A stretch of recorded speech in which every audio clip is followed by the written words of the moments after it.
हां, आज माझा आता लास्ट डे. मी आत्ताच उठली आहे. आता आज एकच माझी घर्षण ट्रीटमेंट आहे. योगा एक सेशन मला मिळेल. त्याच्यानंतर मग मी निघणार आहे. तर छान आहे. काही जणांना वाटलं, की मी तर पिकनिकसाठी आली आहे. म्हणजे काही जणांना कळलंच नाही, की केरळला मी नक्की गेली आहे कशासाठी. तर ॲक्चुअली हे जे 7 दिवस होते म्हणजे 8 डेज होते. ह्याच्यामध्ये कसं होतं, की माझे 4 वेळा माझे योगाचे सेशन्स होते.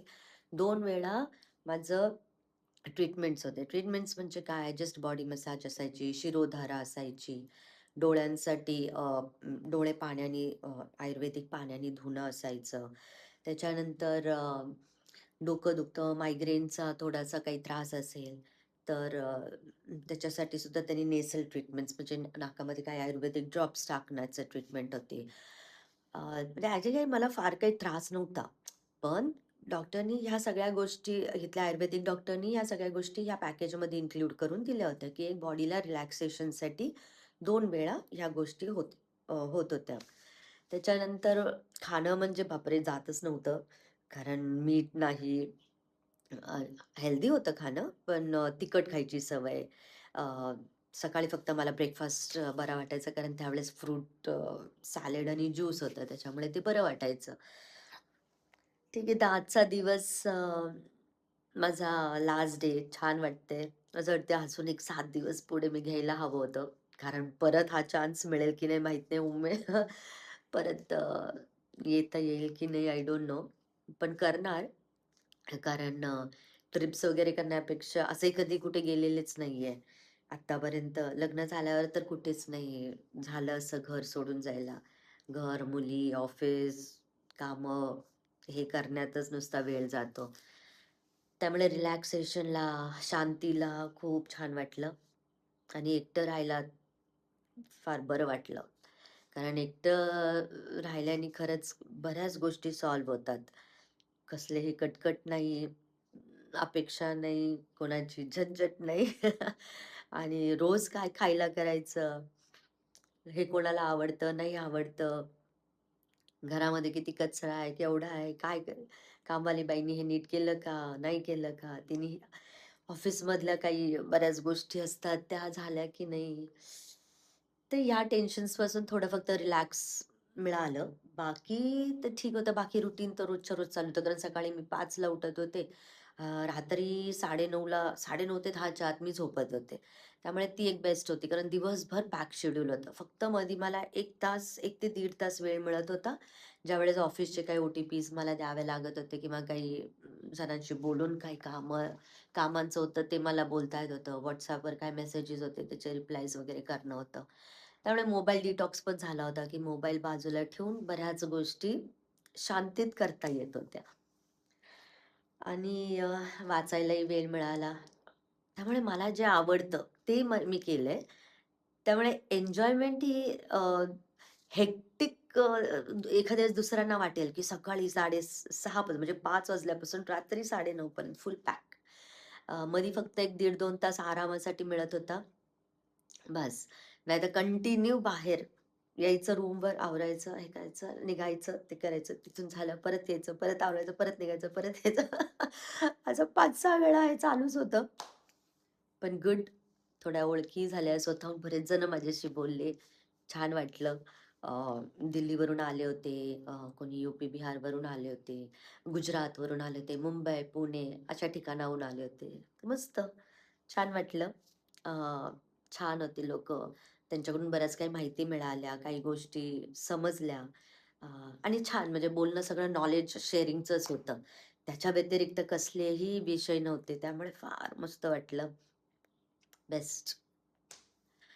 त्यामुळे ही माझ्यासाठी माझ्या बॉडी आणि माइंडसाठी पिकनिक होती. अ, प्रत्येकजण करूच शकेल हे मी गॅरंटी नाही देऊ शकत. पण इट्स ओके. छान झालं. त्यामुळे जस्ट एक माहिती की बाबा वर्कशॉप जसे काही वर्कशॉप्स होते आम्हाला दुपारी वर्कशॉप्स पण असायचे. ऑर्गॅनिक कुकिंग कसं करायचं, ऑर्गॅनिक फार्मिंग कसं करायचं, आयुर्वेद रोजच्या आयुष्यामध्ये आपण कसा आणायचा, स्वतःला आपण कसं डेव्हलप करायचं आयुर्वेदाने, की ऑइल मसाजेस रोज ठेवणं, खाण्यामध्ये काही गोष्टी असाव्या. लिमिटेड खाणं म्हणजे ॲक्चुअली ते मला आवडतं, की दिवसातून 1 किंवा 2 वेळ मिनिमम फार खाणं नाही. आणि त्याच्यामुळेच ॲक्चुअली आपण ॲक्टिव्ह राहतो. म्हणजे आमच्या घरी माझ्या आई-वडिलांकडे पण हीच सवय आहे, की कंटिन्यू आम्ही असं खात बसायचो नाही. त्यामुळे मलाही तशीच सवय आहे, की जेवढं कमी खाईल तेवढं ॲक्टिव्ह राहतं आणि आजारी होत नाहीत. कारण जेवढं आपण खाऊ जास्त, तेवढं आपलं हे पोट आहे ते काम करतं. हे काम करत नाही. त्यामुळे जेवढं कमी लिमिटेड लेस क्वांटिटी असेल तेवढं बेस्ट आहे. जेवढं आपण ॲक्टिव्ह राहू. आज मी हे चालवलं तर माझं हे चालणार. मी हे चालवलं तर माझं ते चालणार. म्हणजे हे चालवलं तर माझं हे चालणार. म्हणजेच काय, की मी जर माझी बॉडी कंटिन्यू लास्ट मोमेंटपर्यंत मी चालवत राहिली, तर ऑफकोर्स मी हेल्दीच राहील. पण मी जर निवांत बसले, काहीच केलं नाही, नुसते विचार करत बसले, तर मला मानसिक त्रास होणार, शारीरिक त्रास होणार, काहीच करू शकणार नाही. त्याच्यामुळे बाकीच्यांनाही त्रास होतो. आपल्याला तर होतोच होतो. पण आपल्याबरोबर बाकीचेही अडकतात. तर ही गोष्ट सगळ्यांनी म्हणजे समजली पाहिजे. कारण आपल्यामुळे दुसऱ्याला त्रास होणं हे तर सगळ्यात मोठा प्रॉब्लेम आहे. त्यामुळे बेस्ट आहे. छान वाटलं. आज आता जस्ट उठले मी 5 वाजलेत. म्हटलं परत वेळ नाही मिळणार व्हिडिओ करायला कारण आज परत हेक्टिक शेड्यूल आहे. चेकआउट करायचंय, पॅकिंग करायचंय. काल एकटाच मला ते आजी-आजोबा इथले आहेत ते घेऊन गेले होते. चल म्हटले फिरायला आमच्याबरोबर. आम्ही जरा इथं काही आयुर्वेदिक प्रॉडक्ट्स आहेत का? मार्केट काय आहे जरा बघून येऊ. मी म्हणले ठीक आहे.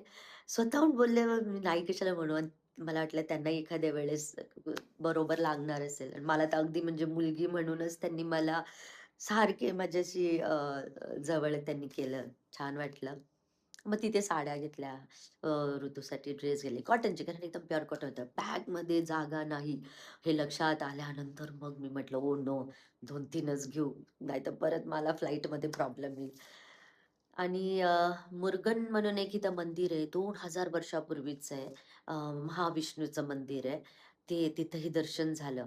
त्यामुळे मी त्या काका-काकूंना धन्यवाद दिला, ग्रॅटिट्यूड व्यक्त केलं, की तुमच्यामुळे मला येता आलं. नाहीतर मी नसते गेले बाहेर. मी ठरवलं होतं कुठेही जायचं नाही. ज्याच्यासाठी आलोय फक्त तेवढंच करायचं. तर छान झालं. दर्शनही झालं. हनुमान मंदिरात पण दर्शन झालं. ते पण खूप वर्षापूर्वीचं होतं. टिपू सुलतानचं जे पलक्कड फोर्ट आहे तिथं होतं ते. छोटंसं मंदिर आणि श्रीराम मंदिर पण महाविष्णूच्या मंदिरात होतं. शंकर, शिव, गणेश सगळ्यांचं दर्शन झालं. त्यामुळे ते शेवटी घडवून आणलं आणि अ, देवाचंही दर्शन या अधिक महिन्यामध्ये मस्त झालं. तर अशा प्रकारे ही माझी अ, आयुर्वेदिक हेल्दी ट्रिप छान झाली. प्रत्येकाने वेळ काढून कधी ना कधी एकटं असं करावं. स्वतःसाठी एकटा थोडा तरी वेळ द्यावा. त्यानी बऱ्याच गोष्टी सॉर्ट आउट होतात आणि छान वाटतं. बाय.